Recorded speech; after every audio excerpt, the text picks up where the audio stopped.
There are stories buried in the footnotes of history that are so strange, so profoundly brutal, that they feel more like dark fiction than sober fact. They are the whispers from the shadows of the past, tales of mad kings, gruesome public spectacles, and acts of cruelty so bizarre they seem to defy all human belief.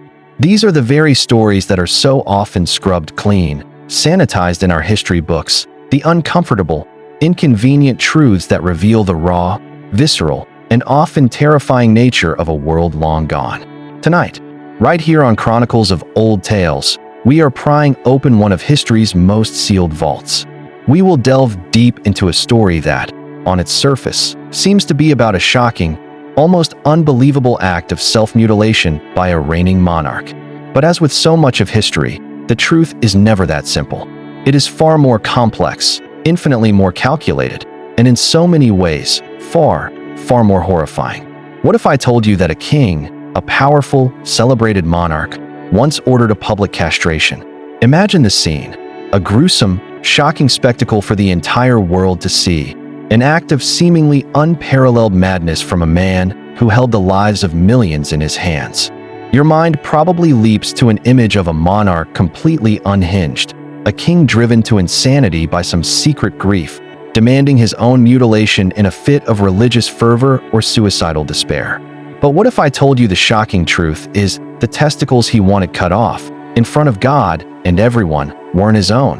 This is not a story of a mad king's self-destruction. This is the twisted, nail-biting tale of King Charles II, a monarch forged in the crucible of civil war and bitter exile, and the cold, brutal, and terrifyingly systematic revenge he exacted upon the men who dared to kill his father.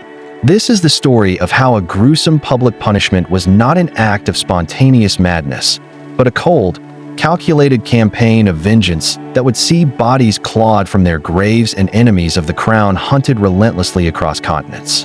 This is the story of the regicides.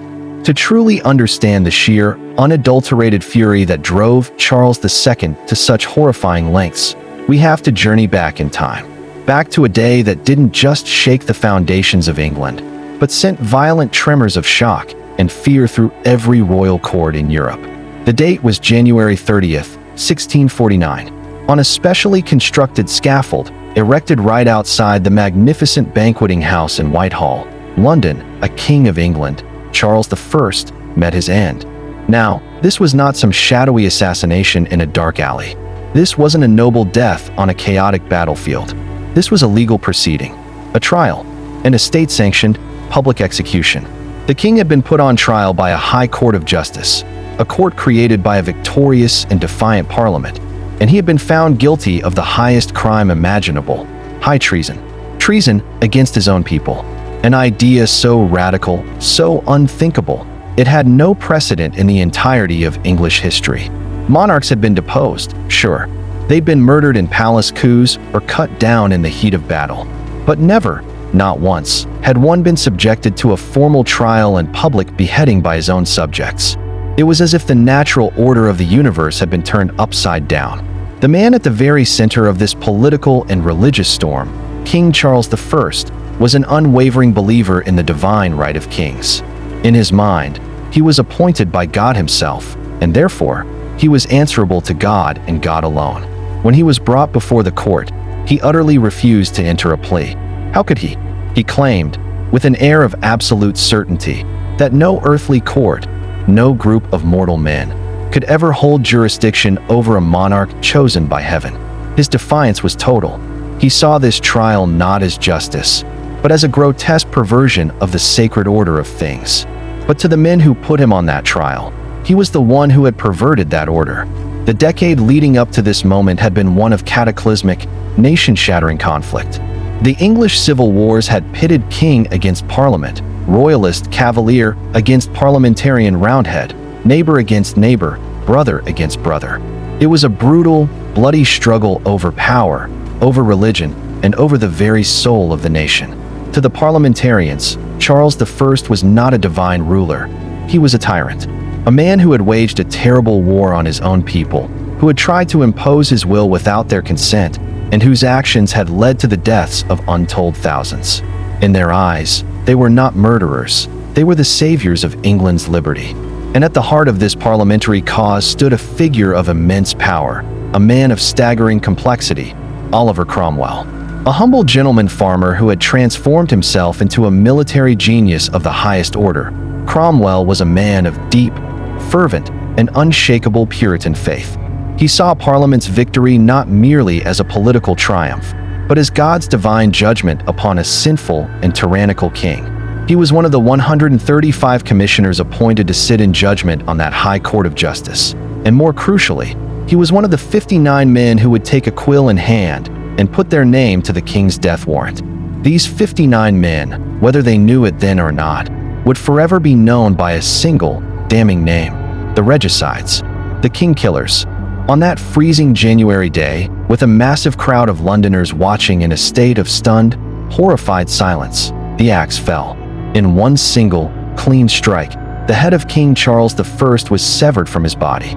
The executioner held it aloft for the crowd to see, but the traditional cry of "Behold, the head of a traitor," was met not with cheers, but with a deep, collective groan that rippled through the assembled masses. Even for those who had passionately opposed the king, this was a step into a terrifying, unknown new world. England was now a republic, a commonwealth. And far, far away, living in destitute exile, the king's son, the young Charles, heard the news. He was just 18 years old. His father was dead. His kingdom was lost. His entire world had been shattered into a million pieces. And from this single moment of profound, searing trauma, a seed of vengeance was planted. In 1649, from his lonely exile in Holland, the future Charles II wrote down a solemn vow, a sacred promise to himself and to his murdered father. He swore that he would, by all ways and means possible, endeavor to pursue and bring to their due punishment those bloody traitors who were either actors or contrivers of that unparalleled and inhuman murder. It was a promise he would nurse in his heart, a promise he would keep with terrifying, murderous precision. For 11 long, agonizing years, he would wander the courts of Europe, a king without a kingdom, a ghost at the feast, biding his time, waiting, just waiting, for his chance. That chance would finally come with the death of the one man who had held the fragile republic together, Oliver Cromwell. Section 2. The Interregnum and the Return. With the king dead, England embarked on its radical 11-year experiment in republicanism, a period known to history as the Interregnum. For most of this tumultuous time, the single dominant figure was, of course, Oliver Cromwell. Initially a leading figure in the new Commonwealth government, his power and influence grew until, in 1653, he was declared Lord Protector, effectively a king in every way but name. He was a formidable and often ruthless ruler, a military strongman who commanded fear and respect in equal measure, both at home and across the continent. Under his iron-fisted leadership, England became a major European power, a nation to be reckoned with. But this new republic was built on shaky, uncertain foundations. Cromwell's rule, while undeniably effective, was propped up by the might of his new model army and his own immense, unyielding force of personality. The strict, austere Puritanism that he and his supporters championed was far from universally popular. Theaters were closed, maypole dancing was banned, public festivities were curtailed, and a rigid moral code was imposed on a populace that was, for the most part, not nearly as pious. A deep sense of fatigue with military rule began to set in, and with it, a growing nostalgia for the stability, tradition, and simple joys of the old ways.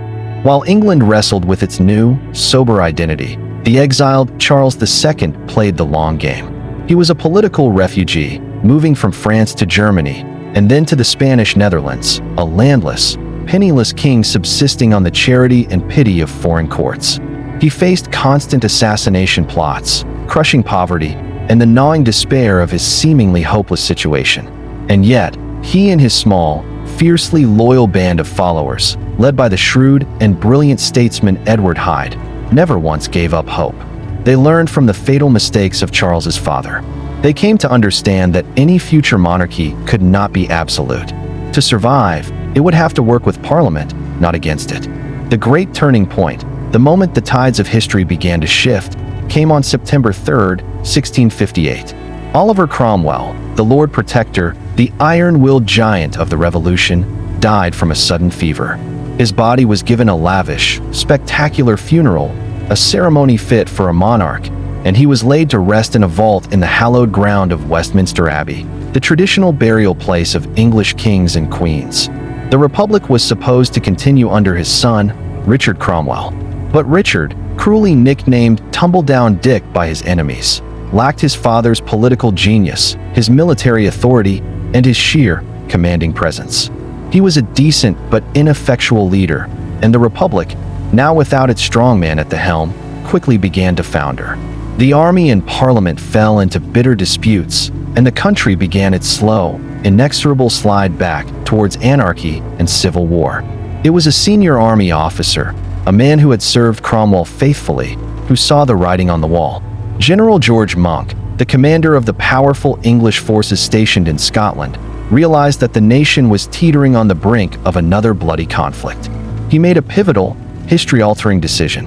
In January 1660, he marched his army south from Scotland to London. He restored the members of the old Long Parliament that had been purged years before, and then promptly forced it to dissolve itself, calling for new, free elections.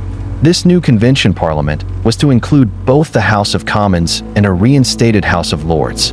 The mood in the country had shifted dramatically. After years of turmoil, stability was now the most prized commodity imaginable, and the surest, quickest path to that stability seemed to be the restoration of the monarchy. From his exile in the Dutch city of Breda, Charles II issued a masterful political document, the Declaration of Breda. Drafted with the expert help of his advisor, Edward Hyde, it was a masterclass in political persuasion, a promise of moderation, reconciliation, and healing. Charles promised to rule in cooperation with Parliament. He promised to settle the contentious land disputes equitably. He promised, crucially, to grant liberty of conscience in matters of religion. And most importantly for the thousands upon thousands of men who had fought against his father, he promised a general pardon. He offered a free and general pardon to all our subjects, for all crimes of what nature soever. But buried within that promise was a critical and deliberately vague exception. The pardon would not apply to those persons who were to be accepted by Parliament. Everyone knew exactly who this meant. The regicides, the men who had signed his father's death warrant. The Declaration of Breda was precisely what the weary Parliament and the anxious nation wanted to hear. On May 8, 1660, the Convention Parliament proclaimed that Charles II had been the lawful monarch since the very moment of his father's execution. Constitutionally, it was as if the past 11 nightmarish years had never even happened. On May 25th, Charles landed at Dover to the sight of delirious, cheering crowds. He entered London on May 29th, his 30th birthday, a triumphant king returning to a nation desperate for his rule. The restoration was complete. Theaters threw open their doors, maypoles were joyously re-erected, and a tidal wave of celebration swept across the land. It seemed to be an age of forgiveness and forgetting. But for a select group of men, the terror was just beginning. Charles had his kingdom back. Now, he wanted his revenge. With Charles II now securely seated on the throne, the first order of business for the new parliament was to formalize the elegant promises made in the Declaration of Breda. This took the form of a landmark piece of legislation, passed on August 29, 1660, an act of free and general pardon, indemnity, and oblivion. The name itself was a promise of national healing and peace. It offered a full, sweeping pardon for almost all crimes committed during the long, dark years of civil war and interregnum. The stated goal was, as the act put it, to bury all seeds of future discords. Many of the king's own loyal supporters, the royalists who had lost their lands and fortunes, were frustrated, grumbling that the act meant indemnity for the king's enemies and oblivion for his friends. But Charles and his chief minister, Lord Clarendon, were far too clever for petty score settling. They knew that widespread reprisals would only destabilize the fragile peace and plunge the nation back into chaos. The nation needed to heal, but that healing had its limits. The act of indemnity and oblivion was, in reality, a masterful piece of political maneuvering, a soft velvet glove hiding a fist of cold iron. Because buried deep within its legal text lay the exceptions. The general pardon did not, and would not, apply to a specific list of individuals. This list would be debated, amended, and viciously argued over, but its dark core was always the same: the men deemed directly responsible for the trial and execution of King Charles I. The regicides. This wasn't a simple matter of the king issuing a decree for their deaths. Oh no, Charles II was a far shrewder politician than his father had been. He masterfully allowed Parliament to take the lead, creating a veneer of due legal process and the will of the nation. Behind the scenes, the House of Commons and the House of Lords wrangled over the horrifying details. Who, exactly, counted as a regicide? Was it only the 59 men who had dared to sign the death warrant? What about the judges who sat on the court but hadn't signed? What about the court officials, the lawyers, the guards who had enabled the trial to happen? A frantic, terrifying period of negotiation and backroom deal-making began. Some men who had participated in the trial now desperately sought to save their own skins by offering to testify against their former comrades. Some, sensing the violent shift in the political winds, had already fled the country, seeking refuge in the Netherlands, Switzerland, or even the distant, hostile colonies of New England. A few, like a colonel named Adrian Scrope, initially surrendered themselves, naively believing they might receive a lesser punishment, perhaps a heavy fine. Scrope had signed the warrant, it was true, but he had played little role in the subsequent government. The House of Commons was actually inclined to be lenient with him, but the House of Lords, now filled with ardent, fire-breathing royalists, insisted he be excluded from the pardon. His fate, and the fate of many others, was sealed. In the end, a final list was drawn up, a death list. It included the surviving signatories of the death warrant, key court officials, and several others who were deemed irredeemable traitors. Of the 59 men who had signed the warrant, 31 were still alive. Those who did not surrender themselves to the authorities by a certain date were automatically condemned to death in absentia. For the men on this list, there would be no indemnity. There would be no oblivion. There would only be the king's justice, which was, in reality, the king's revenge. The stage was now set for a series of dramatic show trials, designed not just to punish the guilty, but to serve as a terrifying, unforgettable public lesson. In October 1660, a special court was convened at the Old Bailey, and the captured regicides were brought forth to face their accusers. Their fate was a foregone conclusion. They were charged with the ultimate crime, high treason. And the punishment for high treason in 17th century England was one of the most horrific, most brutal, and most psychologically devastating forms of execution ever devised by a state. It was not a quick or merciful death. It was a prolonged, ritualized spectacle of pure agony, designed to obliterate a man in both body and memory. It was the punishment of being hanged, drawn, and quartered. And it is right here, in the cold, chilling, legalistic language of their sentences, that we finally find the shocking truth behind our story.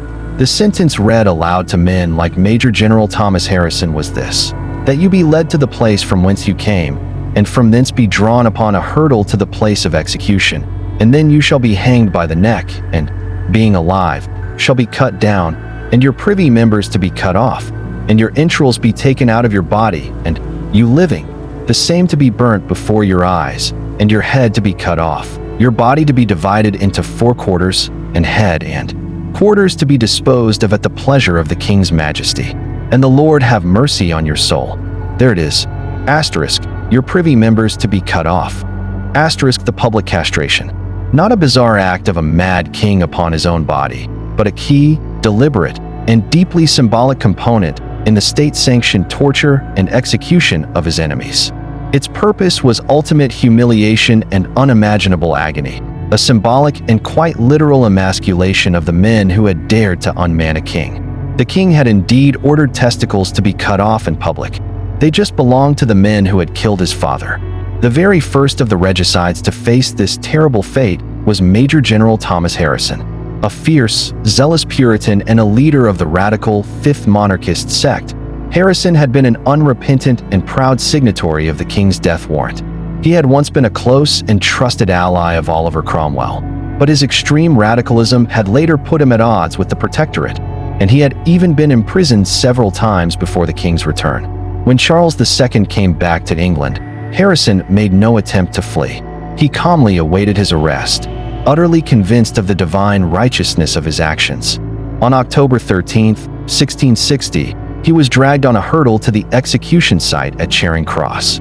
He was to be made a terrifying example of. The famous diarist Samuel Pepys, an eyewitness to so many of the era's great and terrible events, recorded the gruesome scene. "I went out to Charing Cross to see Major General Harrison hanged, drawn, and quartered, which was done there, he looking as cheerful as any man could do in that condition." Harrison faced his death with an incredible, unnerving stoicism. He was hanged, but cut down from the gallows while still alive and fully conscious. It was then that the most brutal part of the sentence was carried out. His genitals were cut off and his abdomen was sliced open. His entrails were pulled out and thrown onto a nearby fire, all while he was still living and breathing. One account from the time, whether true or not, claims that even after being disemboweled, the dying Harrison leaned over and struck his executioner a final blow before he was at last beheaded. His head and quarters were then boiled and displayed publicly as a grim and silent warning. Pepys grimly noted seeing Harrison's head set on a pole at Westminster Hall, a horrific bookend to his memory of seeing the king himself beheaded at the very same location 11 years prior. The week that followed was a sickening carnival of state-sponsored butchery. Over the next several days, 9 more men would follow Harrison to the gallows. On October 16th, it was the turn of John Cook. Cook was not a soldier, but a lawyer. He had been the Solicitor General for the Commonwealth and had acted as the lead prosecutor at the trial of Charles I. He was a legal radical, a man who argued for surprisingly progressive ideas like a defendant's right to silence, and that poverty was a primary cause of crime. He had bravely accepted the brief to prosecute the king when other, more established lawyers had run for the hills, fearing the consequences. At his own trial, Cook put up a vigorous and intelligent defense, but it was hopeless. Just before his death, he wrote a defiant letter to his wife. "We fought for the public good and would have enfranchised the people and secured the welfare of the whole groaning creation, if the nation had not more delighted in servitude than in freedom." He was executed alongside the fiery preacher Hugh Peters. In an act of calculated cruelty, Peters, a former chaplain to Cromwell's army, was forced to watch Cook's entire gruesome execution, including his castration and disembowelment, before suffering the exact same fate himself. On October 17th, 4 more men were executed at Charing Cross: Thomas Scott, Gregory Clement, Adrian Scrope, and John Jones. All had put their names to the death warrant. Scott had been a particularly vocal supporter of the execution and had fiercely opposed Cromwell's protectorate, which he saw as just a new form of monarchy. He had fled abroad, but later made the fatal mistake of surrendering. Like the others, they were hanged, drawn, and quartered in front of vast, jeering crowds. The public spectacle was a key part of the punishment, a piece of political theater designed to terrorize and subdue any lingering Republican sentiment. A shaken Samuel Pepys recorded in his diary seeing the limbs of some of our new traitors set upon Aldersgate, which was a sad sight to see. And a bloody week this and the last have been. But the king's vengeance was not limited to the living. In an act of supreme, almost Gothic vindictiveness, Charles II ordered that the men he considered the arch-traitors, the unholy trinity of the Revolution, should be punished even in death. On January 30th, 1661, the 12th anniversary of his own father's execution, the bodies of 3 men were forcibly exhumed from their grand tombs in Westminster Abbey. They were Oliver Cromwell, the Lord Protector, Henry Ireton, Cromwell's brilliant son-in-law and a key general, and John Bradshaw, the judge who had served as the president of the High Court of Justice that condemned the king. Their corpses, which had been buried with all the pomp and circumstance of state funerals, were dragged on a sledge through the frozen streets of London to the gallows at Tyburn. There, the dead bodies were hanged in chains for all to see, from morning until late afternoon. After finally being cut down, the corpses were beheaded. Their headless bodies were unceremoniously thrown into a common pit beneath the gallows. The 3 heads were then impaled on long iron spikes and displayed high above Westminster Hall, a grotesque and enduring symbol of the Restoration's ultimate, horrifying triumph. Cromwell's head would remain there for over 2 decades, a permanent, rotting reminder of the terrible fate of those who dared to kill a king. While the executions in London were a very public and bloody display of royal power, the king's long-awaited revenge extended far beyond the gallows at Charing Cross and Tyburn. A relentless international manhunt was underway, a manhunt that stretched across the capitals of Europe and even into the wilderness of the New World. Charles II agents, led by his ruthless spymaster Sir George Downing, were tasked with one single mission: hunt down the regicides who had fled into exile and bring them to justice. Downing himself was the perfect instrument for this grim work. A former parliamentarian and an ambassador for Oliver Cromwell, he seamlessly and shamelessly switched his allegiance to the restored king, using his intimate knowledge of the Republican networks to track down his former comrades. He was, as Samuel Pepys noted in his diary, seen by many as a perfidious rogue for his efforts, but he was ruthlessly effective. In Holland, he masterminded the capture of 3 fugitive regicides, John Barkstead, Miles Corbett, and John Oakey, by trapping them and having them extradited back to England in 1662, where they too were hanged, drawn, and quartered. Other regicides were not so lucky as to get a trial. They were murdered by royalist assassins in their Swiss hideouts. For those on the run, there was no safe harbor. The king's memory was long, and his reach was growing ever longer. Yet, some did manage to escape the king's wrath. The most famous of the fugitives were 3 men who made their way to the staunchly Puritan colonies of New England: Edward Whalley, William Gough, and John Dixwell. Whalley and Gough were both high-ranking and respected officers in Cromwell's new model army, and Gough was Whalley's son-in-law. Despite a determined and years-long search by royal agents sent from England, the 2 men were successfully hidden by a secret network of sympathetic colonists in Connecticut and Massachusetts. They lived out the rest of their lives in secrecy, constantly moving from town to town, from cellar to attic, to avoid capture. Their incredible story of survival even morphed into a beloved piece of American folklore, the legend of the Angel of Hadley. The tale goes that during a surprise attack on the town of Hadley by Native Americans in 1675, a mysterious, ghostly old man with a long white beard suddenly appeared, rallied the town's terrified defenders, and led them to a stunning victory before vanishing as quickly as he had come. Many came to believe this mysterious stranger was the aged regicide, William Gough, emerging from hiding to perform one last, heroic act of military command. In total, of the men who directly participated in the trial and execution of Charles I, 10 were executed in that bloody autumn of 1660. 3 more were captured and executed later. 19 were condemned to be imprisoned for the rest of their natural lives. 21 managed to flee abroad, living out their days as hunted men. And 3 of the most prominent were subjected to the macabre and unforgettable ritual of posthumous execution. So what are we to make of this brutal, complicated story? The sensational tale of the king who ordered a public castration reveals itself to be something far more profound and far more significant. It's a story about the violent collision of justice and revenge, of cold political necessity and deep personal trauma. For Charles II, the punishment of the regicides was, without a doubt, deeply personal. These were the men who had murdered his father in cold blood and stolen his kingdom. But it was also a calculated and shrewd act of statecraft. The brutal, public nature of the executions was designed to stamp out the last dying embers of republicanism and to etch permanently into the public consciousness the terrible, agonizing consequences of treason. It was a message, written in blood and displayed on city gates, that the monarchy was back, and that to challenge it was to invite an agonizing and humiliating death. The story highlights the incredible brutality of 17th-century justice, where the line between punishment and outright torture was practically non-existent. The ritual of hanging, drawing, and quartering wasn't just about ending a life.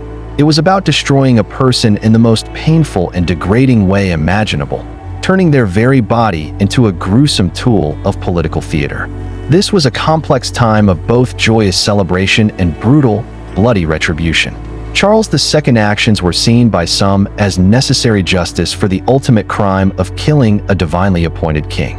To others, they were a barbaric and horrifying act of personal revenge. But what do you think? Here at Chronicles of Old Tales, we want to know your thoughts. Was Charles II's revenge justified? Or was it a horrifying abuse of power against men who, in their own minds, were fighting for the cause of liberty? Let us know your thoughts in the comments below. In the end, the misleading story of a king ordering his own castration serves as a dark gateway to a much more fascinating and disturbing truth. It shows us a monarch who was not driven by some wild madness, but by a cold, calculating rage that had been forged over a decade of loss, poverty, and exile. Charles II, often remembered by history as the merry monarch for the lively, libertine, and pleasure-seeking court he presided over, clearly had another side. A ruthless and unforgiving political operator who would stop at nothing to avenge his father and secure his throne. The bloody retribution against the regicides stands as one of the most visceral and shocking episodes in all of English history. It was a calculated campaign that perfectly blended personal fury with political strategy, ensuring that the grand, turbulent experiment of the English Republic would be remembered not with glory, but with the gruesome imagery of dismembered bodies and heads on spikes. The king who ordered testicles to be cut off in public was not mad. He was methodical. His true story is not one of self-mutilation, but of a long-awaited and terrible vengeance that redefined the nature of justice and power in a kingdom forever scarred by civil war. It serves as a powerful testament to the idea that history is rarely as simple as it seems, and often far more brutal than we can possibly imagine. If you enjoy exploring the stranger and more shocking corners of history, make sure to subscribe and hit that notification bell so you don't miss our next journey into the bizarre. Thank you for watching.